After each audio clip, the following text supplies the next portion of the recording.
Jadi mohon maaf nih. Ada yang mengatakan zaman dulu nggak ada pembangunan infrastruktur. Nyatanya banyak. Yang kedua, direncanakan, dipersiapkan, dialokasikan anggarannya, dan dimulai dibangun sehingga banyak yang tinggal sudah 70%, bahkan 90%. Tinggal gunting pita. Setahun gunting pita kira-kira masuk akal nggak? Ya kita nggak perlu juga diapresiasi. Tetapi jangan mengatakan ini kehebatan kita 1 tahun gunting pita.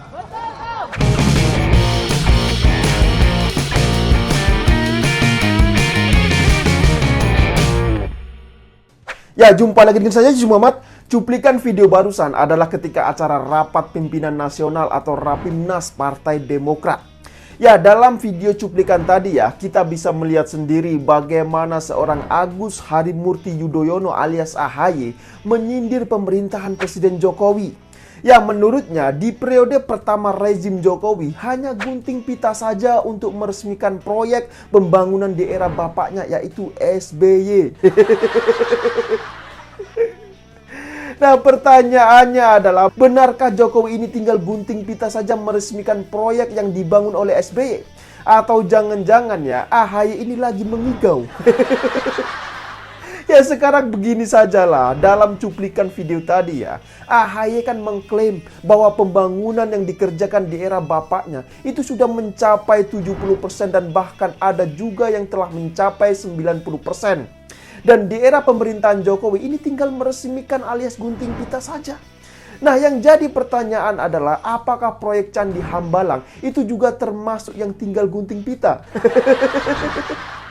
Coba bisa menjawab gak? Nah, karena kalau dicermati ya, kalimat pemerintahan Jokowi tinggal gunting pita, maka artinya Jokowi ini kan gak kerja apa-apa, benar gak? Jadi proyeknya ini sudah jadi dan tinggal digunting pita saja. Ya, tapi yang menjadi lucu adalah meskipun AHY mengklaim di era bapaknya banyak sekali proyek pembangunan infrastruktur yang telah dibangun, namun hal tersebut sengaja memang tidak dipublikasikan. Begitu katanya. Lah kok bisa coba? Lah ini kan malah jadi lucu kalau menurut saya. Masa ya proyek pembangunan yang diklaim telah berhasil dan jumlahnya banyak itu malah sengaja tidak dipublikasikan coba. Lah ini gimana ceritanya, bener gak? Nah, lagian ngapain sih AHY ini kok selalu saja membawa-bawa nama bapaknya? Bukankah itu justru menimbulkan banyak persepsi negatif bahwa memang ya dia selama ini belum bisa mandiri alias lepas dari bayang-bayang seorang bapaknya.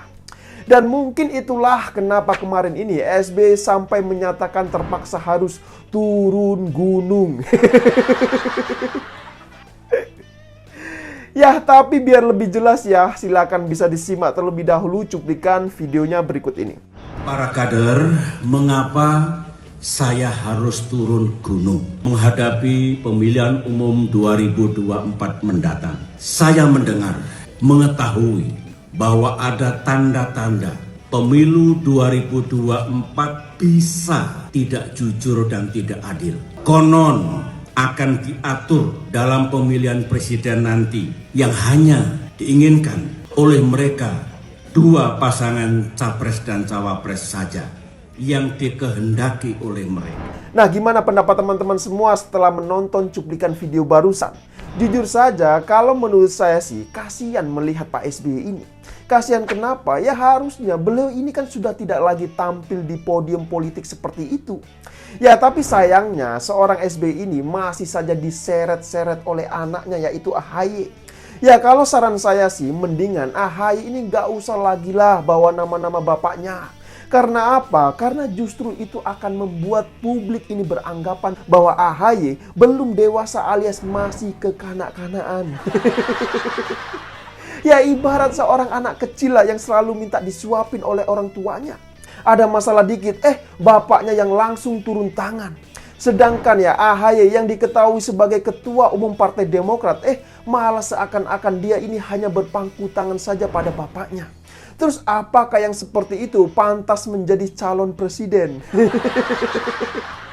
Ya kalau menurut saya tidak pantas lah. Ya mungkin masih ada yang ingat ketika saat Pilkada DKI Jakarta tahun 2017 lalu. Saat itu kan ada 3 pasangan calon, Ahok, Anies, dan AHY. Nah dari 3 paslon itu, AHY ternyata dapat juara 3 alias gagal.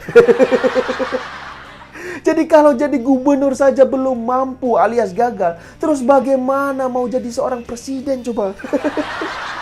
Jujur saja ya, dengan SBY menyatakan harus turun gunung menghadapi masalah partai, maka justru itu menunjukkan bahwasannya AHY ini memang belum mampu untuk memimpin Partai Demokrat. Lah gimana mau dikatakan mampu coba? Wong dia jadi ketua partai saja dapat warisan dari bapaknya. Nah balik lagi ke soal klaim bahwasanya AHY mengatakan ada banyak sekali proyek pembangunan yang dikerjakan di era SBY dan Jokowi ini katanya tinggal gunting pita saja. Ya sekarang ginilah, kalau memang AHY itu menyebut bahwa banyak sekali proyek pembangunan di era bapaknya yang berhasil, ya harusnya tunjukkan dong ke masyarakat proyek mana saja yang telah berhasil dibangun itu. Bener gak? Kan gampang. Jadi biar masyarakat ini tahu dan jangan sampai ada dusta apalagi saling curiga. Ya lagian di mana-mana kalau yang namanya prestasi, ya biasanya ini kan dipublikasikan, bukan malah disembunyikan. Kan itu biasanya. Lah masa selama ini hanya proyek mangkrak Candi Hambalang saja yang dipamerkan coba? Ya atau jangan-jangan proyek Candi Hambalang itu adalah termasuk salah satu prestasi yang berhasil dibangun di era SBY. Ya siapa tahu menurut AHY seperti itu kan.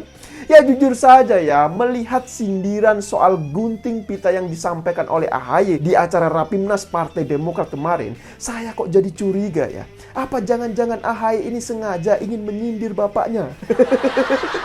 Atau AHY ini hanya ingin membuat bapaknya bahagia saja? Ya siapa tahu kan.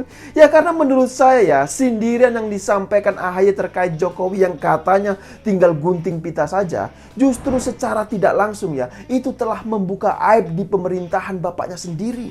Ya mengapa saya katakan demikian? Ya baiklah, saya akan tunjukkan alasannya satu persatu. Tahu gak, di era 10 tahun SBY ini menjabat sebagai presiden, sangat minim sekali pembangunan yang dirasakan oleh masyarakat. Hal tersebut bisa ditanyakan secara langsung kepada publik secara luas. Bagaimana pembangunan di era SBY dan bagaimana pembangunan di era Jokowi. Jangan ditanyakan kepada kader Partai Demokrat. Jadi kalau kemarin AHY orasinya hanya di depan para kader Partai Demokrat ya pastilah semuanya ini akan setuju apa yang disampaikan oleh AHY. Namanya juga di depan kader partai sendiri, bener gak? Ya kalau nggak setuju, ya bisa dipecat lah. Nah sekarang bicara soal data ya, sudah berapa banyak sih proyek yang mangkrak di era SBY dan diselesaikan oleh Jokowi? Oke, misalnya pembangunan ruas jalan tol Pemalang-Semarang. Proyek tersebut ya, ini tertunda sejak tahun 2006 silam. Coba bayangkan, SBY ini kan menjabat presiden saat itu 2 periode. Mulai tahun 2004 hingga 2014. Tapi kok bisa ya proyeknya ini mangkrak sejak tahun 2006? Lah ini kan parah sekali. Apakah ini juga termasuk yang diklaim oleh AHY bahwa Jokowi tinggal gunting pita saja? Nah selain itu ya, ada juga proyek ruas tol Cimanggis-Cibitung. Kemudian ada juga proyek pembangunan jembatan Merah Putih Ambon yang tertunda sejak tahun 2011. Nah, proyek jembatan ini pun akhirnya diselesaikan oleh Jokowi dan kemudian diresmikan pada tahun 2016. Padahal Jokowi dilantik presiden ini tahun 2014. Jadi kalau AHY mengklaim Jokowi ini tinggal gunting pita, maka pertanyaannya adalah mengapa di era SBY banyak sekali proyek yang tidak selesai alias mangkrak? Kan itu pertanyaannya. Coba ada yang bisa jawab gak?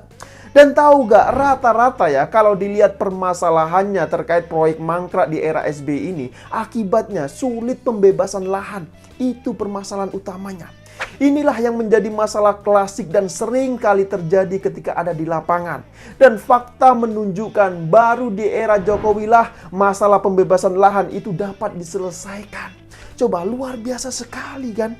Nah selain masalah pembebasan lahan, tentu juga ada masalah lain terkait kurangnya political will. Dan faktanya apa? Faktanya Jokowi lagi-lagi ini bisa menyelesaikan semua permasalahan itu satu persatu. Jadi artinya apa semua ini? Ya artinya Jokowi ini mampu menyelesaikan persoalan yang mana SBY sendiri tidak mampu untuk menyelesaikannya. Jadi ya, kalau AHY kemarin ini sempat menyindir Jokowi tinggal gunting pita saja, maka sekali lagi saya ingatkan, ya anggap sajalah dia ini sedang menghibur bapaknya. Ya asal tahu saja, ketika Jokowi dilantik sebagai presiden pada tanggal 20 Oktober 2014 lalu ya, Jokowi ini langsung tancap gas menggenjot pembangunan proyek infrastruktur. Dan pembangunan itu dilakukan secara masif mulai dari Sabang sampai Merauke. Bukan hanya Jawa sentris, bukan hanya di Jawa saja. Sedangkan ya SBY baru membangun proyek Wisma Atlet saja, gagal alias mangkrak coba. Lah ini kan parah sekali, bener gak? Nah selain itu ya, ada juga bangunan rusun, program 1000 tower di era SBY yang mangkrak dan dijadikan lokasi untuk syuting film horor coba. Parah sekali kan? Coba bayangkan saja, masa ya sekelas Presiden RI hanya membangun 1000 tower saja mangkrak coba. Lah ini kan parah. Ya jujur saja ya, saya sendiri baru tahu soal rusun era SBY yang mangkrak ini. Saya kira yang mangkrak itu cuma Candi Hambalang saja. Gak taunya masih ada yang lainnya. Nah jadi ceritanya itu begini, bangunan 15 lantai dengan 1000 tower tersebut, ini adalah program yang digagas oleh Kementerian Perumahan Rakyat atau Kemenpera di era Presiden SBY. Jadi rusun tersebut rencananya ini dibangun sebagai program bersubsidi untuk masyarakat berpenghasilan rendah atau MBR. Tapi sayang proyek yang dibangun sejak tahun 2007 tersebut ya, akhirnya jadi museum hantu. Lagi-lagi SBY ini meninggalkan bangunan mangkrak. Kenapa bisa begitu ya? Adakah yang tahu jawabannya? Ya silakan berikan komentarnya di bawah. Dan bicara soal proyek 1000 tower yang digagas di era Presiden SBY saat itu ya, menurut saya ini mirip sekali dengan proyek gagal DP 0 rupiah yang digagas oleh Anies Baswedan.